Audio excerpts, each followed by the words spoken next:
Nga itong kaumal-dumal na krimen na to. Huwag kang matakot.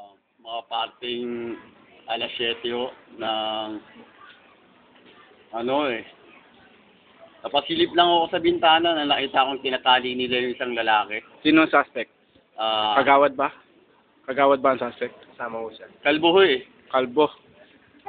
Pero hindi ko maano kung si kagawad mo yun. Pero Nasaan ang crime scene? Turo mo. Puntahan natin.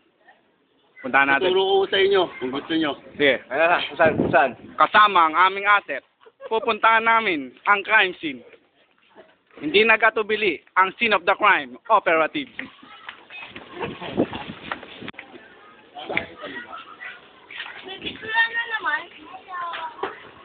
Ganyan. Mga bata pa.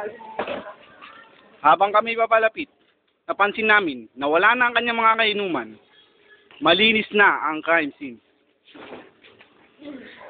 Ito ang tumambad sa amin. Ang isang lalaki na dapat nag-graduate, hindi natuloy.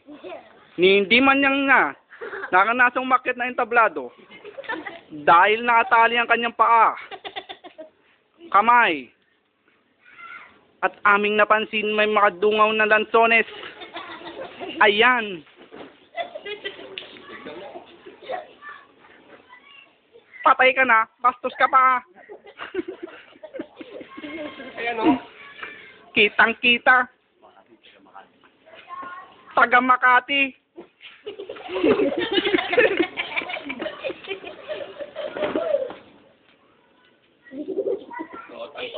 Cut.